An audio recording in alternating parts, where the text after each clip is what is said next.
Well, good morning. Yesterday at Dover Air Force Base, President Trump, the chairman, and I stood in solemn silence as heroes came home. Flag-draped caskets, we honored them. We grieved with their families, and we listened. What I heard through tears, through hugs, through strength, and through unbreakable resolve was the same from family after family. They said, finish this. Honor their sacrifice. Do not waver. Do not stop until the job is done. My response, along with that of the president, was simple. Of course, we will finish this. We will honor their sacrifice. Their sacrifice only steals our commitment. I wear this bracelet. Staff Sergeant Jorge Oliveira, he was one of my sergeants, or one of my specialists in Guantanamo Bay. He deployed later to Afghanistan, where he was killed on 19 October 2011. Killed 10 years after 9/11, 15 years ago. He was one of the 1%, the best of America. Not just a guardsman, but a law enforcement officer back home and a family man. I remember him every day, just like so many other men and women of our generation and previous generations who wear bracelets like this. Just as we will always remember those lost in this conflict.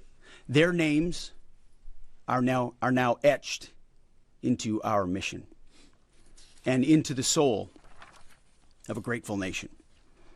I stand here today speaking to you, the American people, not through filters, not through reporters, not through cable news spin. A dishonest and anti-Trump press will stop at nothing. We know this at this point. To downplay progress, amplify every cost, and call into question every step. Sadly, TDS is in their DNA. They want President Trump to fail. But you, the American people, know better. Yes, there are reporters in front of me, but they are not our audience today. It's you, the good, decent, patriotic American people. You, the hardworking, tax-paying, God-fearing American patriots. The media here, not all of it, but much of it, wants you to think, just 19 days into this conflict, that we're somehow spinning toward an endless abyss, or a forever war, or a quagmire. Nothing could be further from the truth. Hear it from me, one of hundreds of thousands who fought in Iraq and Afghanistan, who watched previous foolish politicians like Bush, Obama, and Biden squander American credibility. This is not those wars. President Trump knows better. Epic fury is different. It's laser-focused. It's decisive.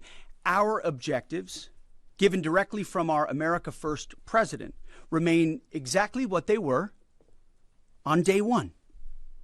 These are not the media's objectives, not Iran's objectives, not new objectives, our objectives. Unchanged, on target, and on plan. Destroy missiles, launchers, and Iran's defense industrial base so they cannot rebuild. Destroy their navy, and Iran never gets a nuclear weapon. Our objectives from day one. To the patriotic members of the press, nobody can deliver perfection in wartime. This building knows that more than anyone. But report the reality. We're winning decisively and on our terms. Iran is a vast country, and just like Hamas and their tunnels, they've poured any aid, any economic development, humanitarian aid into tunnels and rockets. That's what they did with Hamas. Iran has funneled decades of state resources, not to their people, but into missiles and drones and proxies and buried facilities. But we are hunting them down methodically, ruthlessly, and overwhelmingly, like no other military in the world can do. And the results speak for themselves. To date, we've struck over 7,000 targets across Iran and its military infrastructure. That is not incremental. That is overwhelming force applied with precision. And again, today will be the largest strike package yet, just like yesterday was. As I've said from day one, our capabilities continue to build, Iran's continue to degrade. We're hunting and striking death and destruction from above. Iran's air defenses flattened. Iran's defense industrial base, the factories, the production lines that feed their missile and drone programs, being overwhelmingly destroyed. We've hit hundreds of their defense industrial bases directly. Their ability to manufacture new ballistic missiles has probably taken the hardest hit of all. Ballistic missile attacks against our forces, down 90% since the start of the conflict. Same with one-way attack UAVs. Think kamikaze drones, down 90%. Now, the Iranians will still shoot, we know that, but they would shoot a lot more if they could, but they can't. The last job anyone in the world wants right now? Senior leader for the IRGC, or Besiege. Temp jobs, all of them. And to borrow a page from Admiral Ernest King in World War II, we've decided to share the ocean with Iran. We've given them the bottom half. We've damaged or sunk over 120 of their Navy ships, with battle damage assessments pending for many more. You see, oftentimes we have to wait a few days on battle damage assessment to get the real number. Their surface fleet is no longer a factor. Their submarines, they once had 11, are gone. Their military ports are crippled. Iran has terrorized the United States and our interests for 47 years. Their core industries, not steel or agriculture or tourism, their core industries are state-sponsored terrorism, proxy militias, underground networks, ballistic missiles, and a violent, messianic, Islamist ideology chasing some sort of apocalyptic endgame. A regime like that, refusing to abandon its nuclear ambitions, is not just a regional problem. It's a direct threat to America, to freedom, and to civilization. The world, the Middle East, our ungrateful allies in Europe, even segments of our own press should be saying one thing to President Trump. Thank you. Thank you for the courage to stop this terror state from holding the world hostage with missiles while building or attempting to build a nuclear bomb. Thank you for doing the work of the free world. Yesterday's ceremony reminded us why we fight. Not for nation building or democracy promotion, but to crush direct threats to America, Americans, and our interests. We fight to win, and we are winning on our terms, following our objectives. My 13-year-old son popped into my office last night while I was editing these remarks. He asked about the war and the families I met at Dover. And I looked at him and I said, they died for you, son, so that your generation doesn't have to deal with a nuclear Iran. It's the truth. And they did. So to the families who said, finish this, we will. And I say the same to every American who wants peace through strength. May Almighty God continue to bless our troops in this fight. And again, to the American people, please pray for them. Every day, on bended knee, with your family, in your schools, in your churches, in the name of Jesus Christ. To the troops, keep going, and Godspeed. Over to you, Mr. Chairman. Thank you, Mr. Secretary. Ladies and gentlemen, good morning, and thank you all for being here. I also had the honor yesterday, as the Secretary said, of traveling up to Dover with the President to welcome home our 6 fallen. It was an honor and a privilege for me to be there and to say thank you to their families. And I want to mention their names this morning. From the 6th Aerial Refueling Wing out of MacDill Air Force Base, Florida, but stationed as part of an active associate unit at Birmingham, Alabama, Major Alex Klenner, John Alex Klenner, Major Ariana Savino, she was posthumously promoted from captain to major, and Technical Sergeant Ashley Pruitt, the boom operator on that crew. From the 121st Aerial Fueling Ring, Ohio Air National Guard out of Rickenbacker Air National Guard Base in Columbus, Ohio, Captain Seth Koval, Captain Curtis Anks, and now Master Sergeant Tyler Simmons, who was also promoted in the boom operator on that crew. To a person and every family member I spoke with yesterday, they all shared that their family members loved serving, they loved being part of a great team and a crew, and they loved airplanes and aviation. Our nation's tanker crews really are unsung heroes, incredible warriors who put their lives on the line so we can continue to take the fight to an enemy.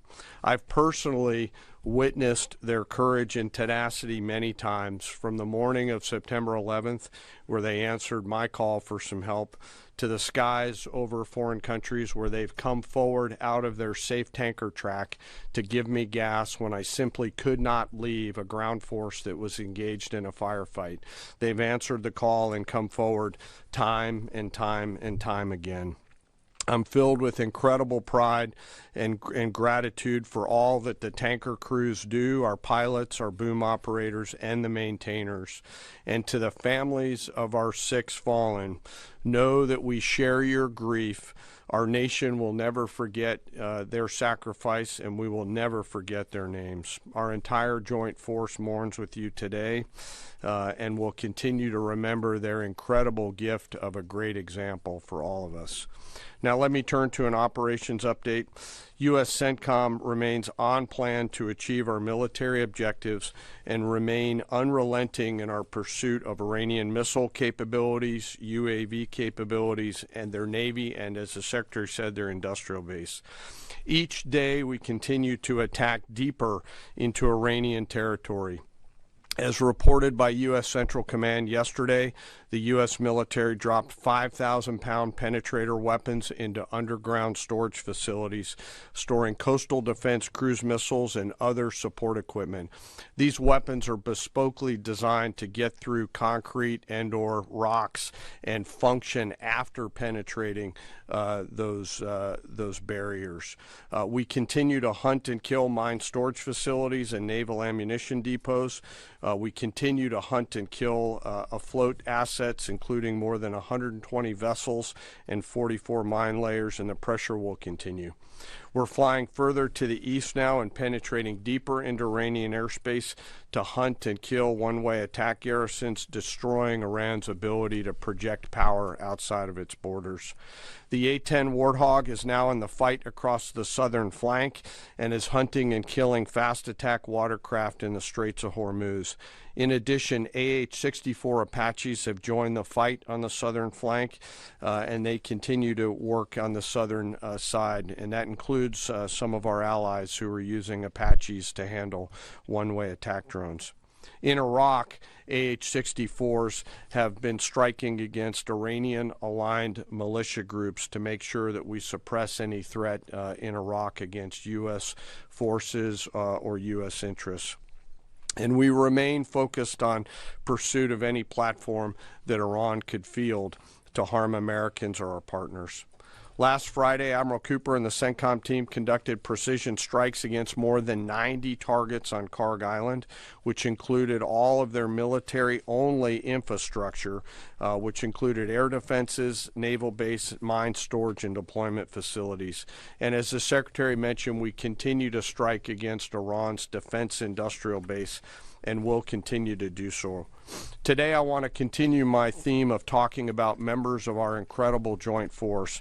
Today I want to talk about some exceptional airmen who are engaged in the fight daily. United States Air Force, Air Force Reserve, and Air National Guard crews within our bomber force.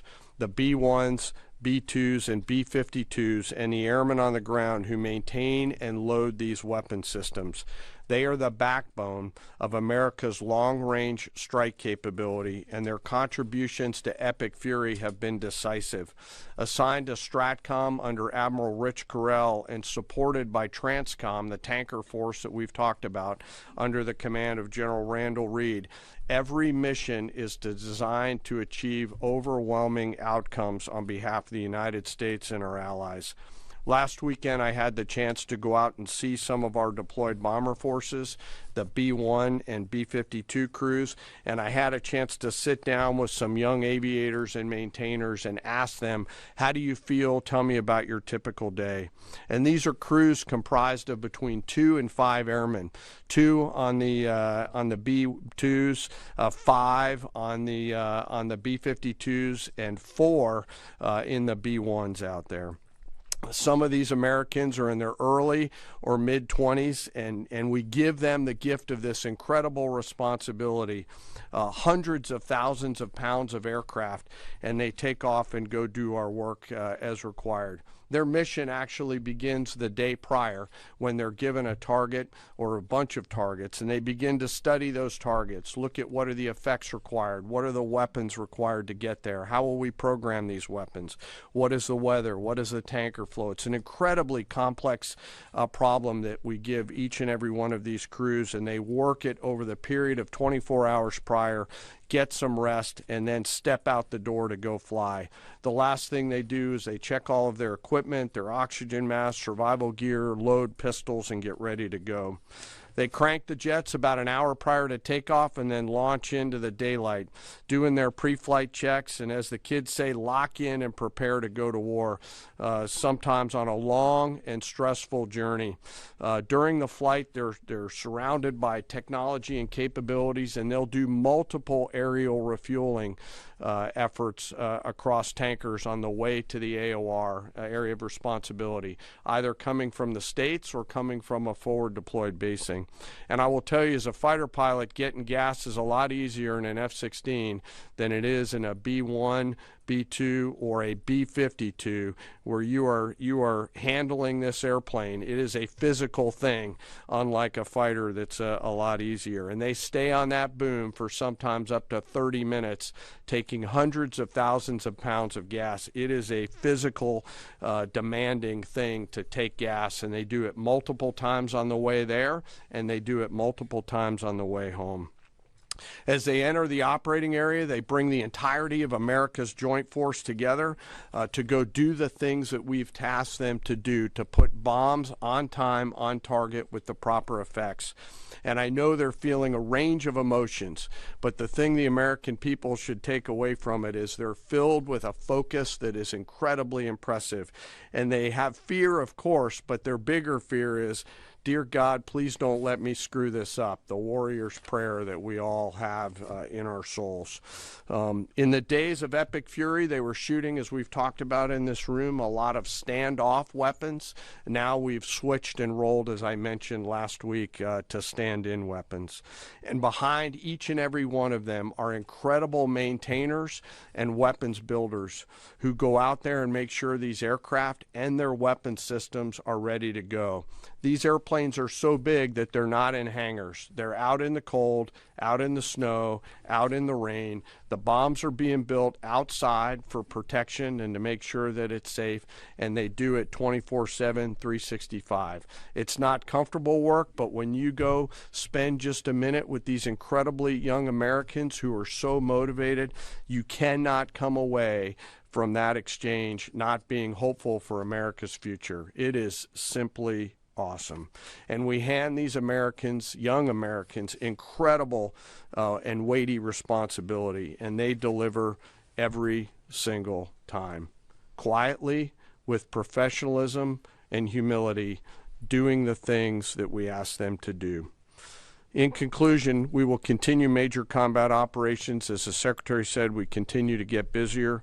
I know the Secretary and I share that we're incredibly proud of 2.8 million members of our joint force. I am personally, and we are personally grateful for the tenacity and professionalism of the brave men and women who serve inside STRATCOM, CENTCOM, SpaceCom, CyberCom, TRANSCOM, and the rest of the joint force. And I'll close where I started. I ask today that we remember those 6 fallen that came home. They represent the best of our nation. For those families that are feeling the pain, know that we are with you and will remain with you. May we always prove worthy of their sacrifice. And I'll turn it back over to you, sir. Thank you, Mr. Chairman. Take a couple questions. Thank you, Mr. Secretary. Thank you, Mr. Chairman. Given the updated degradation in strike target numbers you laid out, how close would you say we are towards achieving the President's objectives, and what is the end game of the operation without divulging any sensitive battle plans? Well, we wouldn't want to set a definitive time frame on that, but as we've said, we're on plan. So we're looking at those metrics very closely, relaying that to the President and the National Security Team, but feel confident that as again, we're more stand in means we're over the top, even further in, and we have even more of an exact sense of what we're striking and why, and even more dynamically, meaning because the intelligence improves, we're able to more quickly identify targets when they, let's say they come out of an underground facility where they've been hiding and able to strike it before it strikes or right after it shoots. But we're very much on plan, and that's why I want to speak to the American people here. You hear a lot of noise about widening or new missions or speculation about what we should or should not be doing. This is a clear set of objectives. The President has given us every capability we need to accomplish that. We've got the best in the world in uniform executing it on the ground. They believe in and are invested in this mission, and it will be at the President's choosing, ultimately, where we say, hey, we've achieved what we need to on behalf of the American people to ensure our security. So no time set on that, but we're very much on track. Absolutely. Yes, right here. Good morning, Mr. Secretary. David Zier, Real America's Voice News. What countries have been the most cooperative with us, including the Gulf states, as Europe hedges? And I also wanted to ask you, the internet blackouts by the regime, it's been shut down for weeks. Is the U.S. military playing a role in fighting against the regime, blocking VPN networks and satellites and other things? Is there a role for the U.S. military there? Obviously, on the allies and partners side, Israel from day one has been an incredible and capable partner, willing and able. There's nothing like capabilities and partners that are able to use them. The Gulf states have stepped up incredibly. In fact, Iran's sort of reckless attempt to strike civilian infrastructure and other things has brought countries who maybe would have not been as all in as they are today squarely into our orbit. And we're proud to be defending with them, standing with them, you name it.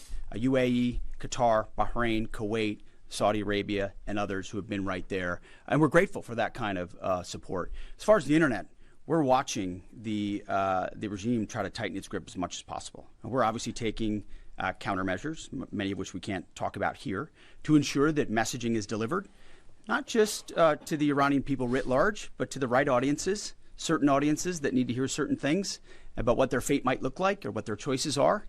So even though that regime is trying really hard to ensure the world can't see, right? They want to put out fake AI-generated images, which, by the way, sometimes our press happens to fall for, like the Abraham Lincoln on fire and turning around. These AI-generated images are meant to make it look like something's happening when the exact opposite is. So they make up fake reports and fake images to lie to their own people to try to make it. But even then, their own people can barely receive a lot of those messages and communicate because of the blackout that they've imposed upon them. But we work around that for sure. Thank you, Mr. Secretary. General, overnight, Iran launched missiles across the Gulf. They managed to hit the Saudi oil refinery on the Red Sea. What does it mean that they have that capability now, 3 weeks into the war? And Mr. Secretary, you mentioned civilian infrastructure.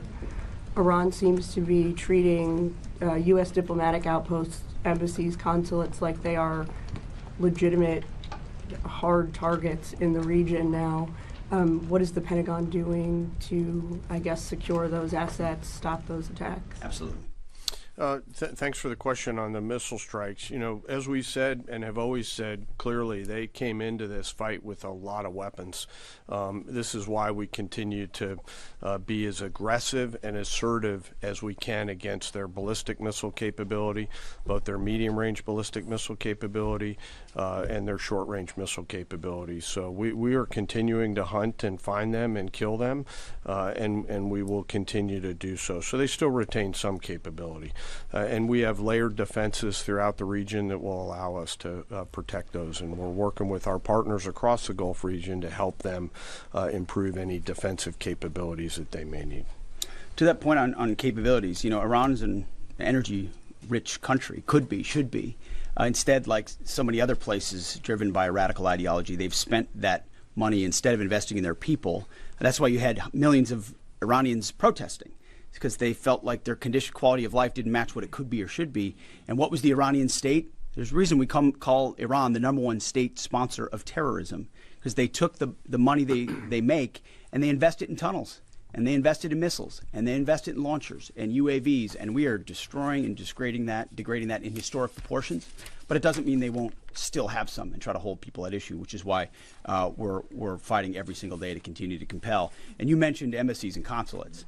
Unlike previous administrations, we are doubling and tripling down on ensuring that our people, regardless of their Department of War, Department of State, whatever they do, are secure in those facilities. And the best defense is a good offense.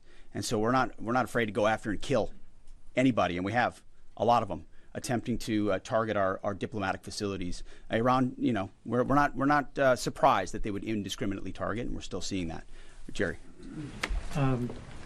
As part of the justification for the war against Iran, the White House has laid out in fairly comprehensive fashion the Iranian regime's 47 years of terrorism aimed at the U.S., including pointing to the IRGC's provision of weapons and EFPs to help kill Americans in Iraq. The Pentagon in 2019 assessed Iran was responsible for the deaths of at least 603 service members in Iraq, but there hasn't been a similar public accounting by Iran's role helping the Taliban in Afghanistan. And that also hasn't been part of the White House's public argument. I was wondering if you could speak to Iran's role in helping the Taliban during the war in Afghanistan. And Chairman, as you and the Secretary eloquently spoke about, 13 U.S. service members have been killed so far during Operation Epic Fury. I was wondering what lessons have been learned from those deaths, both from Iranian strikes, from an aircraft refueling accident. How are those lessons being applied to the current conflict, and how are those lessons going to be applied to a potential conflict in Indo-PACOM? Thank you. Well, thank you for the question. And it's true. In a town that can have a very short memory, President Trump does not. He remembers what this Iranian regime was founded on, what their declaration has been from the beginning: death to America, death to Israel. They've stated that. They've intended to, in every way, try to accomplish that, killing Americans in any theater they can, embassies for quite a long time. In Iraq, that was the deadliest weapon, was the EFP, the explosively formed penetrator. I was there when that tactic and technique started to emerge, and the realization was it wasn't just jihadis putting together 155 rounds daisy-chained. It was an entire state, a country with its apparatus able to mold steel in a way that was specifically designed to penetrate American armor and kill Americans. This was not, maybe we send them a couple of thoughts about how to build a bomb. This was Iran specifically passing technology and wherewithal and personnel into Iraq to kill Americans specifically. I know the number is said to be 600. A lot of us think it's higher than that, given the amount of capability they brought in. So they have been at war with us, whether we acknowledge it or not, for 47 years. The same goes in Afghanistan. Name the Islamist enemy, whether they are Sunni or Shia, because this is a Shia regime, Sunni or Shia, and Iran's been willing to harbor them as long as that group is willing to try to kill Americans.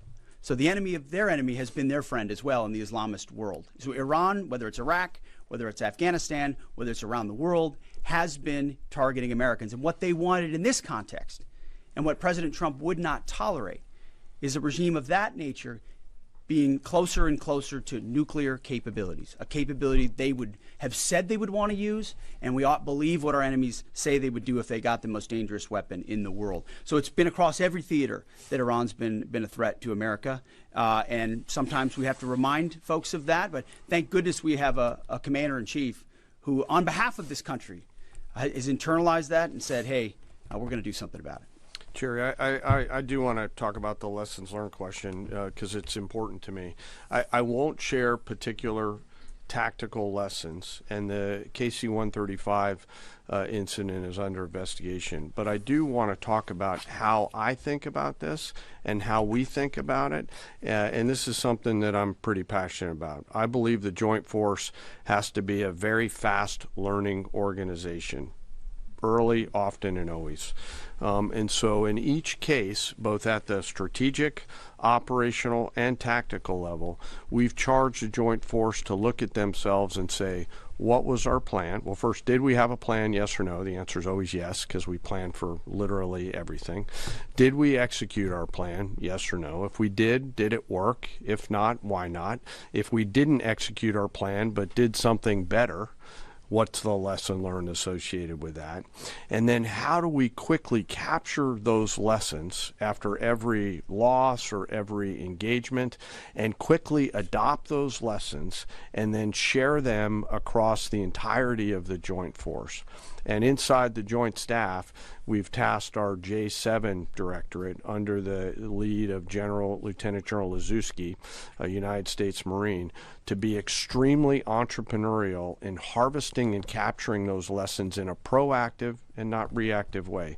In fact, we've got teammates from the J7 who are now spread out across the CENTCOM theater, both here in the States and forward, to ensure that in every opportunity we do not miss a chance to grab that lesson and quickly accelerate it into the practice that we adopt inside the Joint Force, so that if there's a loss or if there's something that we can learn from, that we learn it not only in the CENTCOM AOR, but we adapt it across all of the combatant commands, not just Indo-PACOM.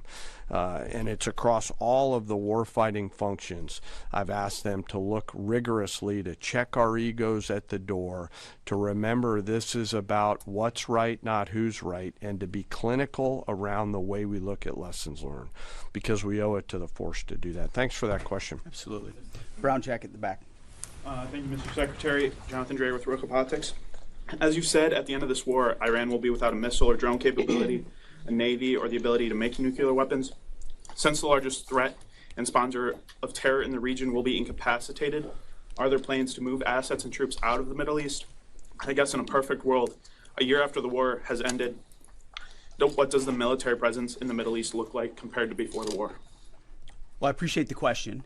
I do think when you address a real threat head on, it creates new options on the other side, right? I think what President Trump refuses to do, which too often this town does, is just sit in the status quo.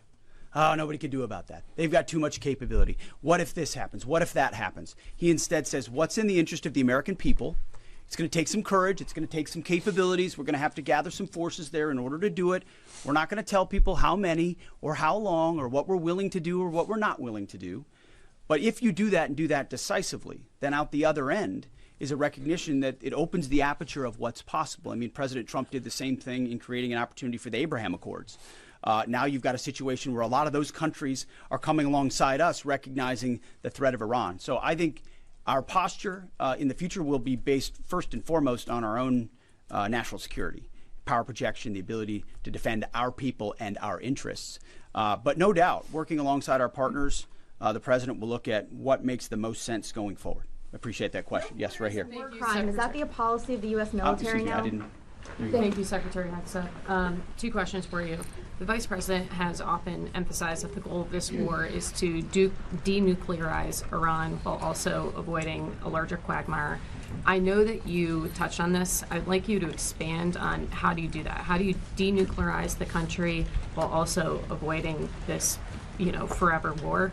And then there was a report last night that the Pentagon asked the White House for $200 billion for Iran war supplemental. Can you confirm this, and can you explain why a package this large is necessary?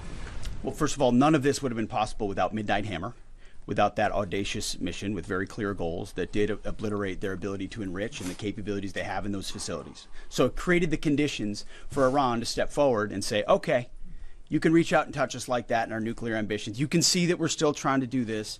Let's make a deal. And President Trump put our two best folks on it, Steve and Jared, and they worked diligently, earnestly. I watched it to try to pursue that deal. And ultimately, I think the whole time Iran sort of said, well, we'll talk. as we build more missiles and as we build more UAVs and we create this conventional umbrella so that if we chose to, we could try to reconstitute the program. And sort of naively thinking that President Trump wouldn't do something about it. And that's why, as Secretary Rubio has said, and I've said, it's the conventional umbrella that was growing and growing and growing that was meant to protect that nuclear capability. So you had to address both what happened with Midnight Hammer and what happened with that as well. As far as $200 billion, I think that number could move, obviously. It takes money to kill bad guys. So we're going back to Congress and our folks there to ensure that we're properly funded for what's been done, for what we may have to do in the future, ensure that our ammunition is, everything's refilled, and not just refilled, but above and beyond. I mean, President Trump, as he said, rebuilt the military in his first term, didn't think he'd use it as dynamically in his second, but he had. So thank goodness he did that. And an investment like this is meant to say, hey, we'll replace anything that was spent. And now that we're reviving our defense industrial base and rebuilding the arsenal of freedom and cutting deals like our great deputy secretaries here is doing, long lead times on exquisite munitions, we're going to be refilled faster than anyone imagined. And I think, you know, we're also still dealing with the environment that Joe Biden created, which was depleting those stockholds and not sending them to our own military, but to Ukraine, which is every time we reach back and look at any sort of a challenge we have, it goes back to, well, send it to Ukraine. Ultimately, we think this should be these munitions are better spent in our own interests at this point, and this kind of funding bill is going to ensure that we're properly funded going forward. We'll take one more right here. Thank you, sir. Thank you, Mr. Chairman. Jordan Conradson with the Gateway Pundit. So with the strike yesterday on South Pars gas field, you know, if the U.S. didn't know about it or didn't approve of it, it kind of seems like a trend of Israel apparently pursuing their own objectives over U.S. objectives. I'm not sure if you agree with that, but the president has said he doesn't want to hit Iran's oil infrastructure right now. As you said, the U.S. avoided this on Park Island. Oil's nearing $120. Why are we helping Israel prosecute this war if they're going to pursue their own objectives? We hold the cards. We have objectives. Those objectives are clear. We have allies pursuing objectives as well. And the truth speaks for itself. I mean, President Trump was very clear about that. Iran has weaponized energy for decades. Israel clearly sent a warning, and POTUS has made it clear, very clear. Iran knows when you hit Karg Island and you hit military capabilities on Karg Island, which is the only thing we hit, we can hold anything at issue, anything. The United States military controls the fate of that country. Iran has the ability to make the right choices. It should not, going forward, target Arab allies, Arab countries, trying to create pain, the pain that they created themselves. Thank you all very much. Appreciate it. Thank you for your time. Appreciate it. You guys come to the Marines. No quarter comment, please.